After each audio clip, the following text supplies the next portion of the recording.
Who are some of the lowest of the low scammers? Let's get right into it and start with number 6. Mom's More Special. Apryl Sardinha used the hundreds of thousands of dollars meant for her special needs daughter on everything from vacations to breast enhancements. So pretty much her own special needs. In 2005, Sardinha's 6-year-old daughter was hit by a car. After the accident, the previously active and bright child could no longer speak or communicate and had the mental functioning of a toddler. 5 years after the accident, Sardinha received a settlement of $1.6 million. The money entered a trust that Sardinha was the executor of and the only person with access to the funds. Although it was supposed to be used to care for her daughter, Sardinha had other plans. In 2017, a family member discovered that Sardinha had fallen behind on her heating bills, resulting in the utility company turning off her gas. Sardinha was unaware because she had traveled out of state and left her daughter, now 16, in the house alone without any heat. The family member contacted authorities, who charged Sardinha with misdemeanor neglect. Although the court later dismissed the case, they contacted the El Paso County Department of Adult Protective Services, who investigated the family's finances. They discovered that not only was the $1.6 million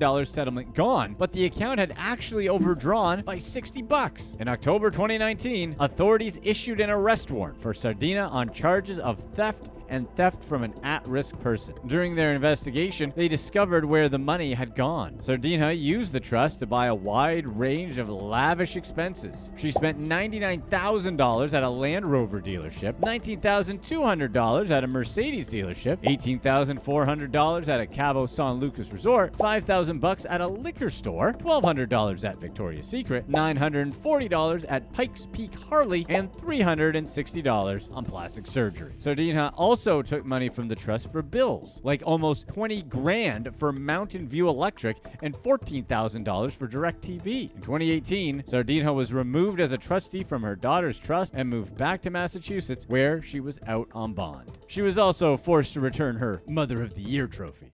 Number 5. Ripping off Grandma. Jaishree Arbuckle-Pierre forged her grandmother, Leonita Arbuckle's signature to steal her longtime home. Leonita Arbuckle bought her multi-family 2-story house in Flatbush, New York, with her husband, Selwyn, in 1972. They paid $31,650 on the property and, by 1995, had paid off the entire mortgage. In May 2022, the 77-year-old grandmother was blindsided when she was notified by mail that her house had been transferred to her granddaughter for only $1. Jaishree spent most of her childhood at the house and lived there until she graduated from high school in 2004. Jaishree already had an extensive history of fraud, but this was low even for her. Authorities arrested Jaishree while she was working as a nurse at King County Hospital in 2012 over her involvement in an identity theft scheme. She was stealing coworkers' social security numbers and using them to open credit cards. Jaishree pleaded guilty to the charges against her in 2013 and spent 2 years in prison, followed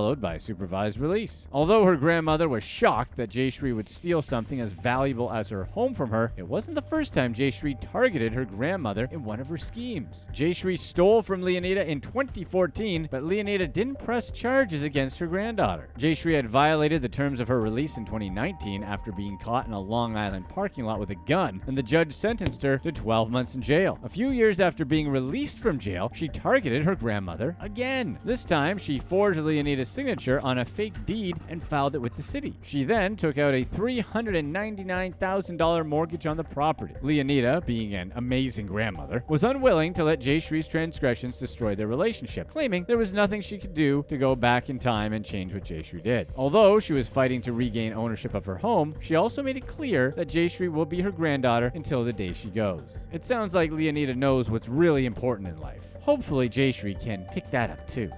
Number 4. Pig butchering. Paul Widdowson and Ann Widdowson, a couple in their 70s, fell victim to a pig scam, where conmen duped them out of over $1 million.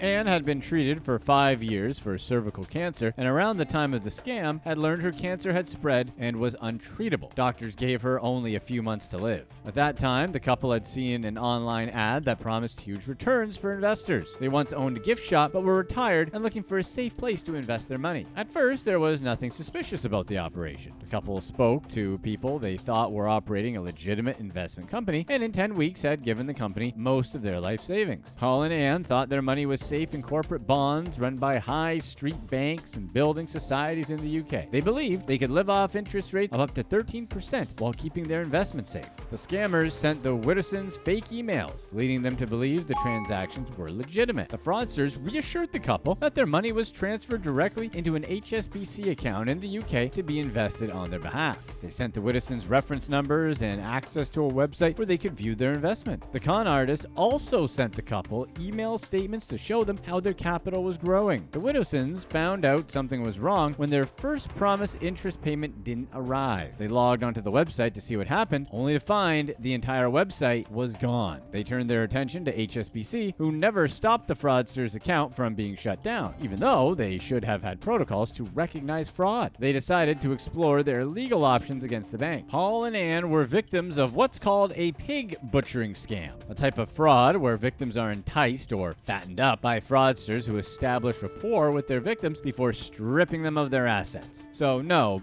actual pigs were harmed at all. It originated in China and is done through malicious apps or websites camouflaged to appear trustworthy. Sometimes people operating these schemes create platforms that impersonate legitimate financial institutions. Investors receive real-time data showing their money was growing, which often entices them into investing even more into the scam. Paul and Ann retired in 2005 and lived in Portugal and Cyprus before settling in Spain. Most of their savings were in an investment bond, but they decided to cash it in when they grew worried about their money being linked to the inconsistencies of the stock market. Paul was deciding what to do with their money when he saw the ad on the internet for an investment company that offered good interest rates on bonds. The rates were between 10% and 13%, which was only slightly higher than the inflation rate, which was about 10% at the time. The ad claimed to offer services for Ann Bank Asset Management, a real investment company based in Luxembourg. Paul didn't realize the fraudsters had copied the details of the legitimate company when they set up the ad and created a website. He contacted the bogus company, who recommended he take advantage of their financial services compensation scheme, which promised to protect up to $100,000 in an individual bank account or up to $144,000 in a joint one. Paul began sending payments of roughly $100,000 to the HSBC bank account that the fraudsters ran. In the following weeks, he made several payments totaling just over $1 million. The scammers went to great lengths to make the Widdowsons feel comfortable. A man named Mark Sutton contacted Paul, who had a British accent and built a strong rapport with the couple. Sutton spoke them through the process, and with his guidance, Paul decided to invest in bonds supplied by Halifax Bank, Yorkshire Building Society, and Leeds Building Society. Sutton also had the couple complete paperwork to set up an account where they disclosed their details.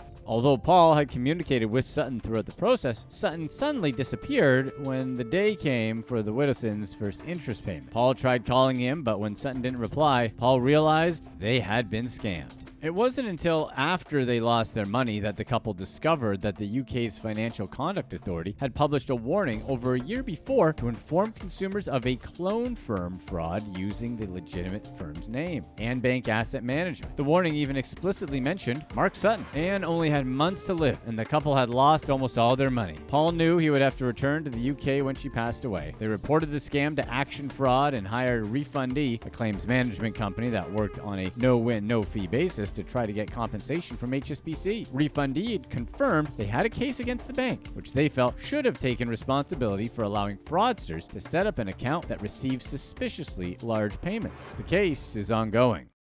Number 3. Bad bets. Claire Ruffley stole hundreds of thousands of dollars from her relatives, including her parents and grandmother, Teresa Leland, a vulnerable woman whom Ruffley was supposed to be caring for over 6 months. Ruffley stole over $390,000 from her parents and $70,000 from her grandmother's estate. She needed the money to fuel her gambling habit, which was apparently out of control. Ruffley used her experience as a bank manager to gain control of her parents, Raymond and Delwyn, and her grandmother's life savings. After working as a bank manager, she became a carer and fraudulently set up a credit card in the name of Jenna Almond, a quadriplegic woman she had cared for over 7 years, along with Jenna's husband, Jeffrey. Although she had drained the money from her grandmother's estate to her account, Ruffley still delivered the eulogy at Leyland's funeral. She spoke in front of friends and family who listened, unaware of her theft. All they heard was the heartfelt words of a loving granddaughter. Leyland had dementia in the years leading up to her passing and relied on her granddaughter to help care for her. In her will, the grandmother left roughly $7,200. However, Roughly took 10 times that amount from her estate. 10 months after Leland's funeral, her family discovered that the funeral expenses had not been covered, as Roughly had already used up all the funds. But Roughly didn't just target her grandmother. She also tricked her father, Raymond Roughly, into thinking he was the guarantor of a property she'd rented with her ex-partner and 2 children. Roughly misled solicitors and a mortgage company that she was acting on behalf of her father and took out a mortgage of $60,000 in his name. She then named him the sole proprietor of the property. She was eventually arrested, having stolen $190,000 from her mother, $109,000 from her father, $70,000 from her grandmother, and $20,000 from Jean Almond and her husband. Roughly pleaded guilty to the theft and was sentenced to 6 years in prison. Wonder how she'll be treated in prison. Probably Roughly. Number 2. Parts for sale. Colorado funeral homeowner Megan Hess defrauded over a dozen families who paid to have their loved ones cremated. Hess operated the Sunset Mesa Funeral Home in Montrose, but kept a dark secret from her clients' loved ones. Hess would dissect the bodies and sell the parts without getting any sort of consent from mourning relatives. She harvested parts from bodies that were supposed to be cremated. Hess didn't act alone. Her mother, Shirley Koch, helped her dissect roughly 560 bodies between 2010 and 2018. They then sold the parts to medical training companies, unaware that the mother-daughter duo had illegally obtained them. They further deceived their buyers by shipping the bodies and body parts of people with infectious diseases without informing them. They charged loved ones $1,000 or more for cremations that were never performed. Hess targeted low-income families struggling to cover the cost of the cremations, prompting Hess to offer to do them for free, except she would just sell their body parts instead. Mother and daughter would send families ashes from other people, with one client even stating they received a mix of concrete instead of their loved one's remains. How they discovered that, we'll never know. Hess advertised to a body part buyer that she was meeting with a hospice in 2014 and offered them deals on full embalmed spines. Hess and Cox's actions caught the attention of Colorado authorities, who eventually arrested and charged the pair. Hess received a 20-year prison sentence, and Koch was given 15 years for her role in the operation. Before we get to number 1, if you love these stories about the most despicable scammers, definitely stay on this video to watch our previous release for more of the worst scammers with no morals, such as the girl who faked cancer and a pregnancy to keep her boyfriends around.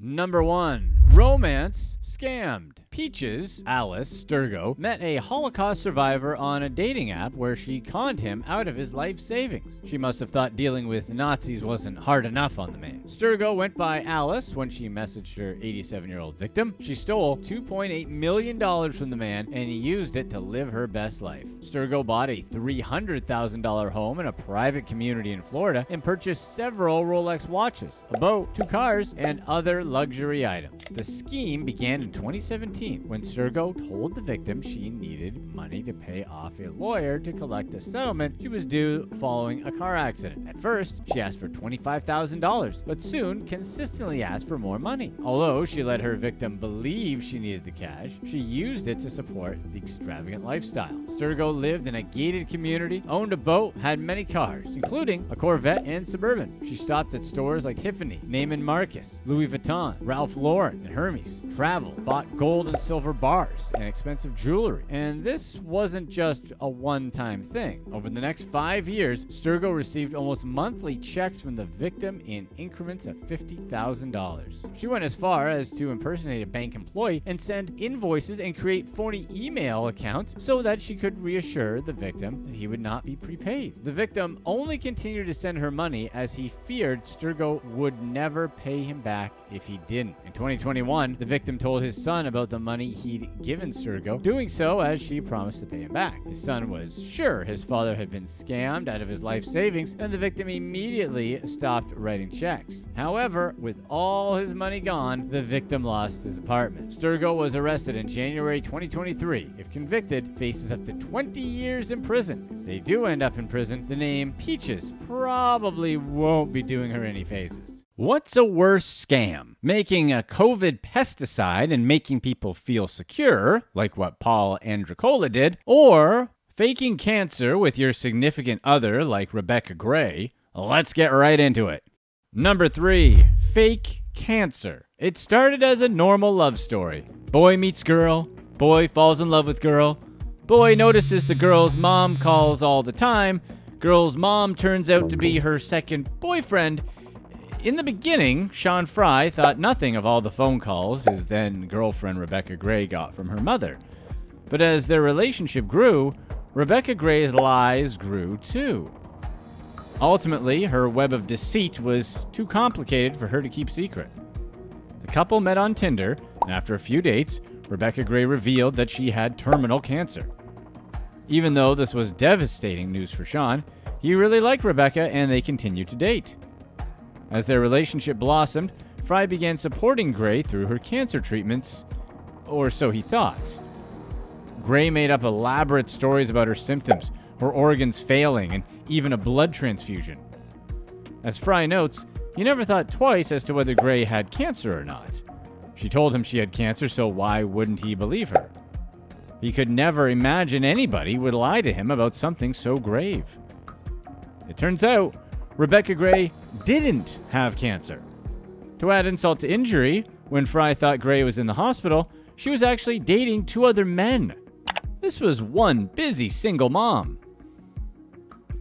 By December of 2016, Sean Fry was in love with Rebecca Gray. The couple traveled to meet Sean's parents for the holidays when Gray took her fraud to the next level and announced she was pregnant with Fry's child. For about a month, the happy couple planned for their baby's arrival. By this point, Sean Fry was fully committed. He was in love, he was about to be a father, and he was funding Gray's cancer treatments. Except Gray didn't have cancer, and she was not pregnant. In late January, after a month of baby planning, Gray told Fry she had lost the child. Sean was devastated, and so were his parents. The emotional manipulation was spiraling out of control, and soon, Gray's lies would spiral too. It turns out lying about cancer, a pregnancy, and a miscarriage weren't enough. Gray decided to layer her lies with multiple boyfriends. Unfortunately for Gray, her heartless ambition would be her downfall. To conceal her boyfriends from one another, Gray used fake names in her phone. Notably, one of Gray's unidentified victims was labeled Mum's Phone. He uncovered this secret while helping Gray find her phone one evening. When he saw that he was saved in Gray's phone as her mother, he suspected the worst and checked her messages. Her secret was out.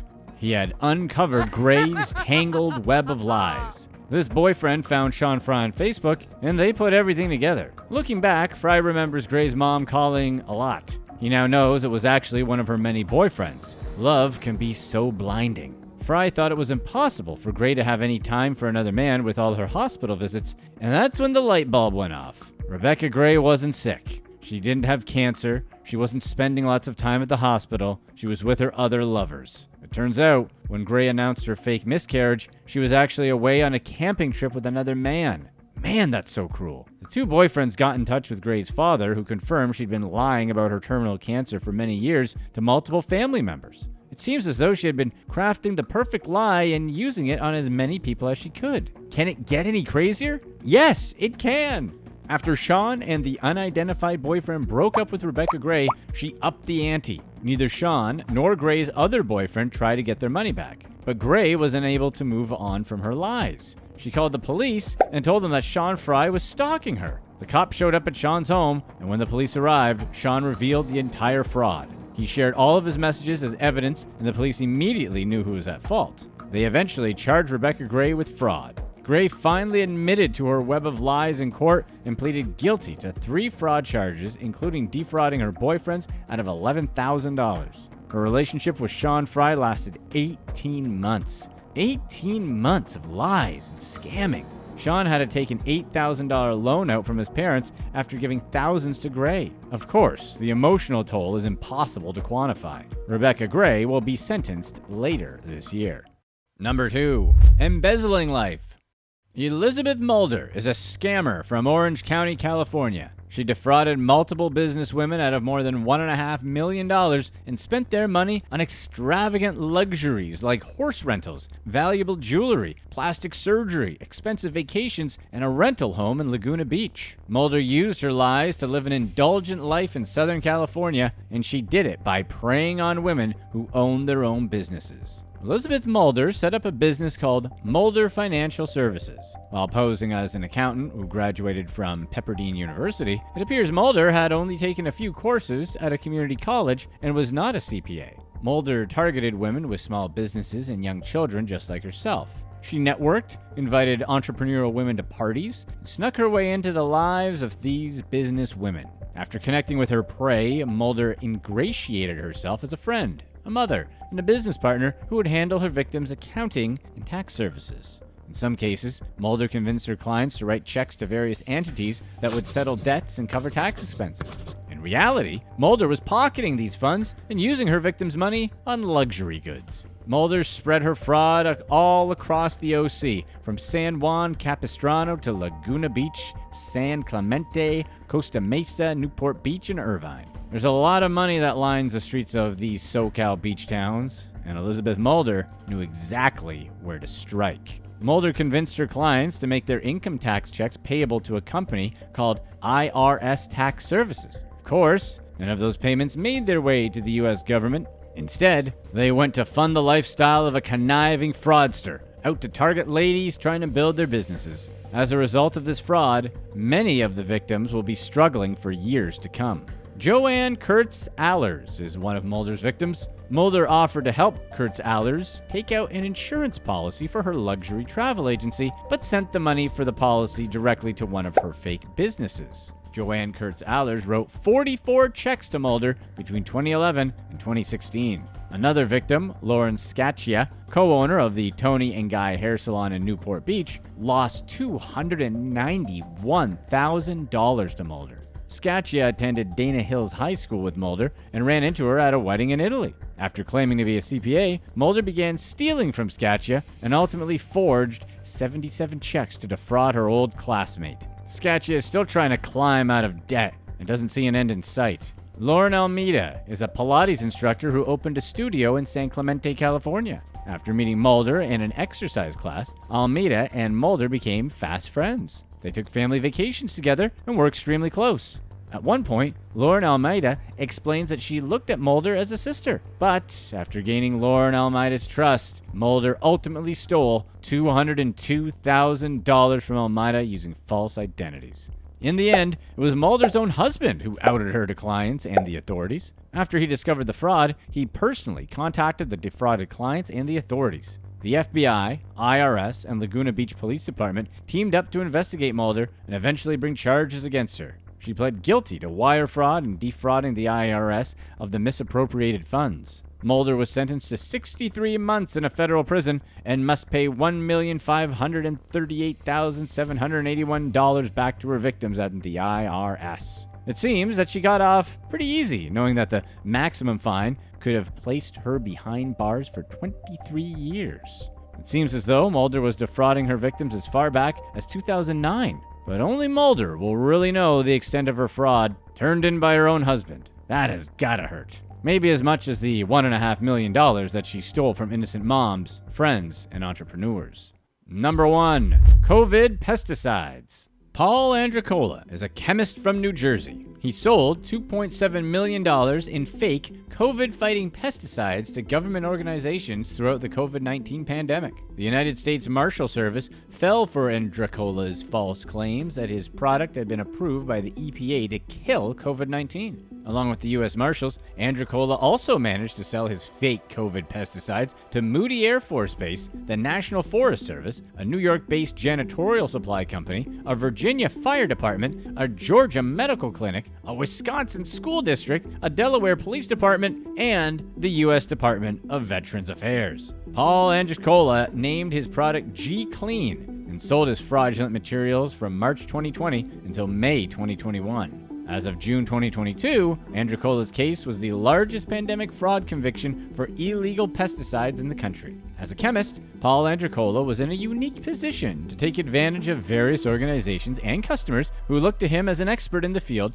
of disinfectant manufacturing. At the time, Paul ANDRECOLA was a research director for one manufacturing company and a co-founder of another manufacturing company. ANDRECOLA used another company's information to falsify documents that erroneously claimed this product, G-Clean, disinfected COVID-19. But it didn't. He used those fake documents to mislead his customers and convince them that the Environmental Protection Agency approved his product for public use. The U.S. Attorney's Office obtained emails from Mr. ANDRECOLA lying directly to his customers about the efficacy of his product. Paul ANDRECOLA was in a very unique position to manipulate the fear and concern spreading through the nation during the pandemic. He capitalized on the nation's fear to obtain millions of dollars and potentially endangered his customers who believed they were buying a protection that would disinfect against and kill COVID-19. Paul ANDRECOLA made around 150 sales to customers, one of which was worth over $1 million. Mr. ANDRECOLA pleaded guilty to numerous charges resulting from his fraudulent activity,